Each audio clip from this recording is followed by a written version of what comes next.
मैं ये बताना चाहती हूँ कि वाटर इज़ इम्पॉर्टेंट इंग्रेडिएंट और आपको पता है जैसे कहते हैं कि कीप योर बॉडी हाइड्रेटेड और नॉर्मली हम लोग ने डिटॉक्स वाटर पे मैंने बहुत से शोज़ किए कि जैसे yellow detox, red detox, green detox. ये क्या होता है प्लीज़ मुझे बता दें। हरी सब्जियों के साथ जो बनता है like coriander leaves, mint leaves, dhania, pudina, कुकम्बर्स और ये तमाम चीज़ों में आप थोड़ा सा अदरक, थोड़ा सा लहसुन और साथ में लेमन ऐड करें। बिल्कुल ब्लड थिनर है ना, नेचुरल ब्लड थिनर है, वेट लॉस भी करता है और आपकी बॉडी से टॉक्सिन्स आउट करता है। जब आपकी बॉडी में टॉक्सिन्स नहीं होंगे तो आपको पिंपल भी नहीं होगा, छाइयाँ भी नहीं होंगी और आपको कोई और बीमारी भी नहीं होगी जो आजकल कैंसर हो रहे हैं वो भी नहीं होगा। हेल्दी कॉल में ले लूं। जी बिल्कुल। कॉल के बाद अस्सलाम वालेकुम। अस्सलाम वालेकुम। वालेकुम सलाम जी, आपका नाम? मेरा नाम आयशा है, मैं डी खान KPK से बात कर रही हूँ। जी, कैसी हैं आप? ठीक हैं जी अल्हम्दुलिल्लाह। साहिर भाई आप? अल्लाह का शुक्र, बिल्कुल ठीक ठाक। कोई सवाल आपका? मेरे स्किन पे मुलाजमा है तो मैंने डॉक्टर से ट्रीटमेंट शुरू की है ना, जो उसको इंजेक्शन जो इंजेक्ट करते हैं उसके थ्रू इसका इलाज मुमकिन है? कोई साइड इफेक्ट इसका तो नहीं है?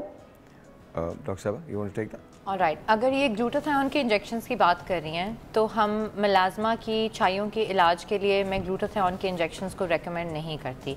उसकी रीज़न ये है कि ग्लूटाथायोन एक स्ट्रॉन्ग एंटीऑक्सीडेंट है, विटामिन सी से मिलता जुलता एक कंपाउंड है या उसका डेरिवेटिव है और उसके सपोर्ट में काम करता है। तो आप समझें कि बॉडी में से स्ट्रेस को एलिमिनेट करने के लिए, रिएक्टिव ऑक्सीजन स्पीशीज़ को एलिमिनेट करने के लिए, जो हमारे बॉडी में टॉक्सिन्स एक्यूमुलेटिव हैं, तो आप इनको क्या मशवरा देंगी? मैं उनको मशवरा दूंगी कि IV ग्लूटाथायोन तो मिलाजमा के लिए ना लगवाएं, वैसे ओवरऑल हेल्थ के लिए कर सकती हैं डेफिनेटली। अगर थोड़ा बहुत ओवरऑल रंग हल्का हो भी जाएगा तो छाइयाँ भी उसके कंपैरिजन में फिर भी रहेंगी। तो इटसेल्फ छाइयों का जो कांस्टेंट इलाज ये है कि कोई डिफरेंट अपने डॉक्टर से इंग्रेडिएंट्स ट्राई करें, जो क्रीम आपके लिए काम करती है, जो कि स्टेरॉइड फ्री हो, मर्करी फ्री हो, उसको इस्तेमाल करें और उसी पे फोकस करें। मुझे ब्रेक लेना, ब्रेक पे जाने से पहले सिर्फ इतना बता दूं कि पिगमेंटेशन का इलाज जो है वो बड़ा लेंथी होता है, ये कल नहीं चली जाती, कल नहीं, तो प्लीज़ हिम्मत मत हारिएगा। हम स्किन की बात करें, पिगमेंटेशन की बात करें और एंटी एजिंग की बात करें, झुर्रियों का खात्मा कैसे हो, इस पे हम बात शुरू करते हैं। पहले आप अपनी बात ख़त्म कर लीजिए जो पिगमेंटेशन के बारे में कह रहे थे, उसके बाद हम फाइन लाइंस पे आएंगे, झुर्रियाँ जो हो जाती हैं और किस तरह से चेहरे को पीछे ले जाया जा सकता है, एजिंग को कम दिखाया जा सकता है। सर देखिए, दो चीज़ें पेंडिंग पे थी। एक तो हर बंदा ट्रीटमेंट की तरफ तो जा ही रहा है, अलॉट ऑफ, और बहुत सारी अकेडमीज़ भी ओपन हो गई हैं, एस्थेटिक्स को ट्रेनिंग दी जा रही है, 2-3 महीने की ट्रेनिंग हो जाती है और वो अपने क्लिनिक खोल के बैठ जाते हैं। हाँ जी। तो व्हाट आई थिंक इज़ कि जो मल्टीपल मोड्स ऑफ ट्रीटमेंट्स हैं वो जिसने सीखा होता है वो अप्लाई करना स्टार्ट कर देता है। तो go for the treatments, go for the doctors which are qualified, proper तरीके से जाए इनके पास। लेकिन सेकेंड थिंग इज़ प्रिवेंशन। आप देखिए, ट्रीटमेंट के साथ साथ आपको प्रिवेंशन प्लान भी तो फॉलो करना है। आप ऐसे करें, रोज़ क्रीम लगा लेते हैं और आप बाहर निकलते हैं काला दुपट्टा पहन के और ऐसे काली शीशे लगा के अपने आप को खूबसूरत दिखाने के लिए। आप क्या समझते हैं कि जो ब्लैक है it is ultraviolet absorber, तो वो अब्जॉर्ब करेगा। आपकी क्रीम क्या मैजिक करेगी जब आपका अल्ट्रा वायलेट ही आपको ऊपर से जा रहा है। तो मलाजमा वाले पेशेंट्स में what I suggest is don't use the black स्टोलर्स जिसे कहते हैं, किसी और रंग का यूज़ कर लें आप, white colours, reflecting colours use करें। और मलाजमा वाले पेशेंट के लिए बड़ा इंपॉर्टेंट है। और विटामिन सी आपने ये कितनी भी फॉर्म्स में, लेमन है, आपके मौसम के हिसाब से जो भी आता है उसमें आप फूड की फॉर्म में इस्तेमाल करें। मैडम सेकंड करेंगे इसको। विटामिन सी की जो एब्जॉर्प्शन है वो आयरन के साथ होती है। अब ये लोगों को यहाँ पे आपको पता है बार बार बताया जाता है पर पता नहीं होता, आइदर कि इट्स इन इंजेक्शन फॉर्म में भी अगर आपने ग्लूटाथायोन लगवा भी लिया ना तो उसमें भी रिकमेंड किया जाता है कि शायद आयरन, फॉलिक एसिड या जी फौलादी जो खुराक है जिसमें पालक है, पुदीना है, सेब है, पोमेग्रेनेट का इस्तेमाल है, मतलब तमाम वो चीज़ें जिसमें आयरन कंटेंट पाया जाता है वो लेंगे तो ब्लड में एब्जॉर्प्शन है, क्योंकि विटामिन सी जो है वो सॉल्युबल है, मतलब वो वाटर सॉल्युबल है। और दूसरा आपने जैसे ही लिया वैसे आपकी बॉडी से निकल जाता है। अगर आप आज साथ आयरन का इस्तेमाल करते हैं तो वो बॉडी में रुकेगा और अपना काम करेगा।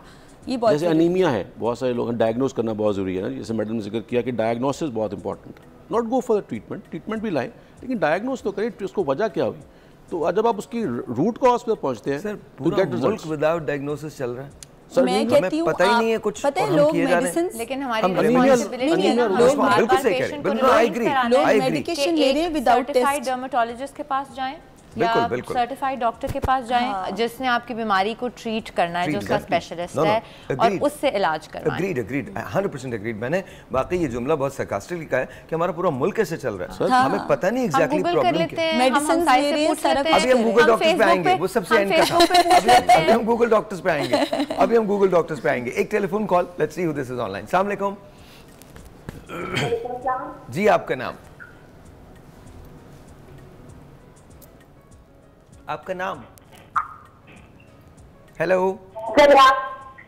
ज़रियाब, ये बताइए सवाल क्या है आपका? क्या सवाल ये है कि हमारे जब दाने बन जाते हैं सोने के बाद। ओके, आपके दाने बन जा, अगर आप अपने टेलीविजन को बंद कर दें तो बहुत आसानी हो जाएगी सुनने में।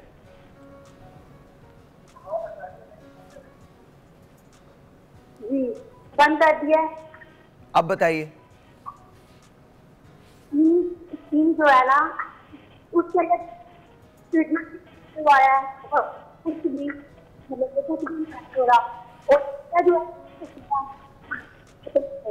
अच्छा, थैंक आई गेस आपके दाने हो जाते हैं चेहरे पे, एक्नी का इशू है, तो उसके बारे में हम बात कर लेते हैं। डॉक्टर साहबा क्या कहती हैं आप? देखिए, एक्नी आपकी जब ऑयल ग्लैंड्स की एक्टिविटी की एज है, समझ लें 12-13 साल से लेके 45-50 तक लोगों को एक्नी का प्रॉब्लम लोग सफ़र करते हैं। अच्छा, दैट लॉन्ग? यस, कर सकते हैं। जो पीक एज होती है वो आप समझ लें 13-14 से लेके यूजुअली 27-28-30 तक होती है, लेकिन बहुत सारे लोग ऐसे हैं जिनको 45-50 तक भी एक्नी आजकल कॉमनली हम देखते हैं। उसकी रीज़न ये है कि इन्वायरमेंटल पोल्यूशन है, अल्ट्रावायलेट रेडिएशन है, स्मॉग है, एज में आगे जाके भी होती है, लेकिन कॉमनली एक्नी है। घर पे रहते हुए तो एक्नी का इलाज, मैंने लास्ट टाइम भी बात की थी कि बहुत सिंपल है।